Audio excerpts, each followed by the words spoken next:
Parce qu'ils se pensent à l'abri de tout. Parce qu'ils ne voient pas le mal partout. Parce qu'ils sont innocents. Parce qu'ils pensent qu'on les protège, ils avancent dans ce monde sans barrière. Parce qu'ils nous font confiance, ils avancent sans regarder en arrière. Sans penser un instant qu'un drame dont ils n'ont pas conscience pourrait venir anéantir à jamais leur existence. Les premiers protecteurs, c'est nous. Nous, chaque parent, grands-parents, oncles, tantes, frères et sœurs, amis, adultes tout simplement, qui avons le devoir et l'immense responsabilité de les protéger et d'être vigilants. Le smartphone n'est pas une personne, il ne remplacera jamais ni votre présence, ni votre attention. Mais derrière se cachent bel et bien des personnes qui ne portent pas de bonnes intentions. Un enfant, c'est ce qu'il y a de plus précieux au monde. Et leur enfance fera d'eux les adultes qu'ils seront. Sur les réseaux sociaux, des pédophiles, des prédateurs, des monstres abordent les enfants avec des pensées immondes. Lorsque vous partagez publiquement sur les réseaux sociaux des photos de vos enfants en toute innocence et en ignorance de cause, il y a de fortes probabilités pour qu'elles se retrouvent sur des sites pédopornographiques.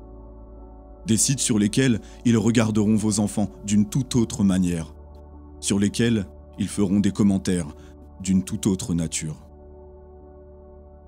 Lorsque vous laissez vos enfants évoluer sur les réseaux sociaux sans contrôler avec qui ils interagissent, ni ce qu'ils voient, ni ce qu'ils font, vous les exposez à des prédateurs sexuels qui sont prêts à tout pour les manipuler et les inciter au pire. Pourtant, la première chose que l'on apprend à un enfant, c'est de ne pas parler aux inconnus, et aucun parent responsable ne laisserait son enfant partir à l'inconnu. Les réseaux sociaux ne dérogent pas à cette règle, c'est un monde certes virtuel mais qui existe à part entière. Car des inconnus, il y en a, et dont beaucoup aimeraient que vos enfants ne le soient plus pour eux, avec des motivations qui amènent à des tragédies qui pourraient pourtant être évitées. Nous parlons de la pédophilie comme une maladie, non seulement vis-à-vis de ces monstres, mais comme quelque chose qui arrive, sur lequel nous n'aurions pas prise. Alors que si, en partie. Les premiers coupables, ce sont eux. Seulement, combien de drames auraient pu être évités avec un peu plus d'attention vis-à-vis de ceux qui comptent sur nous, à tel point qu'ils ne se posent même pas la question, tant c'est une évidence. Instagram, TikTok, Snapchat, Twitter, Facebook comportent des milliers de comptes et des groupes cachés, privés, où ils compilent les photos et les vidéos de vos enfants. Ça n'arrive pas qu'aux autres, car ici, il ne s'agit pas d'une exception, mais d'un véritable fléau. Nous, adultes, devons continuer d'en parler, de faire de la prévention, de sensibiliser les parents qui l'ignorent, mais aussi les enfants, à qui nous devons apprendre à bien utiliser ces plateformes si tant est que leurs parents les y autorisent. Un smartphone peut être une fenêtre, une porte ouverte sur le monde. Apprenons-leur à l'utiliser pour cette raison. Éveillez leur curiosité, leur apprendre tout un tas de choses, non seulement pour faire passer le temps, non seulement pour que certains parents l'utilisent à mauvais escient, parce qu'ils n'ont pas la force, le courage ou même parfois l'amour nécessaire pour s'en occuper. Les derniers chiffres connus recensent en 2017 pas moins de 750 000 prédateurs sexuels connectés sur les réseaux. Évidemment, à ce jour, ils sont bien plus nombreux, parce que les réseaux sociaux ont évolué et qu'ils se sont immiscés dans les habitudes et le mode de vie de nos enfants. Beaucoup se réfugient et s'enferment dans un monde virtuel, sans en mesurer ni les risques, ni les conséquences. Des enfants devenus addicts aux réseaux sociaux et à leurs smartphones, qui lorsqu'ils l'égarent ou qu'on leur confisque, les plongent dans une détresse émotionnelle et psychologique alarmante. Ces pédophiles le savent, s'adaptent, s'infiltrent et abusent de leur confiance.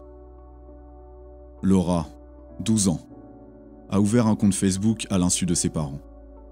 Un jeune homme la contacte et lui parle de ses animaux préférés. Un dimanche, alors qu'elle est seule, il lui propose de jouer avec ses bébés pandas et lui dit « Ma femme et moi allons venir te chercher. » Rendez-vous pris à côté de chez elle. Elle voit alors un quinquagénaire arriver à moto. Il la rassure et lui dit « C'est avec mon fils que tu parles. » La suite, il la kidnappe et il la viole. Marie a 9 ans. Elle est inscrite sur Facebook. Le soir, en rentrant de l'école, elle discute de longues heures avec une petite fille de son âge. Ses parents l'ont pourtant prévenue des risques. Elle ne doit pas parler aux inconnus ni donner d'informations personnelles.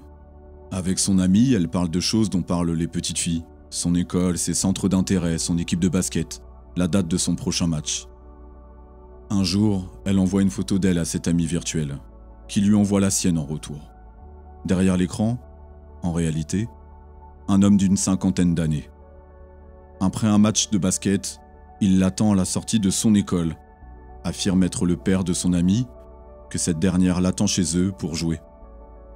Il entraîne Marie dans sa voiture et la viole. Après un viol, du harcèlement, du chantage et des violences, leur silence peut s'installer comme une sécurité, car tous leurs repères se seront effondrés, poussant certains d'entre eux au suicide à cause de la négligence de ceux qui devaient les protéger. Ici, je vous parle d'une certaine manière. Seulement la réalité est bien plus cruelle et bien plus glauque que vous ne pourrez jamais l'imaginer.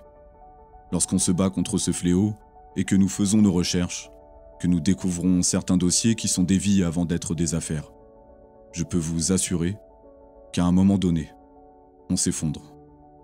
Tant il nous est impossible d'anticiper à quel point l'imagination, la cruauté et l'absence de toute limite poussent bon nombre de ces monstres à commettre des actes les plus abominables au-delà des frontières du pire.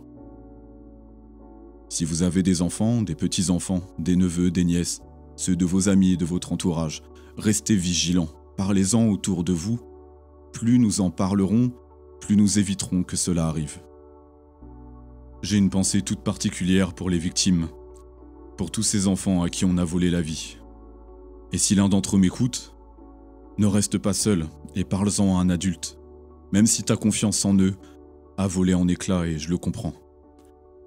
Courage. Ignorer nous excuse de ne pas agir, mais savoir sans agir nous rend complices du pire.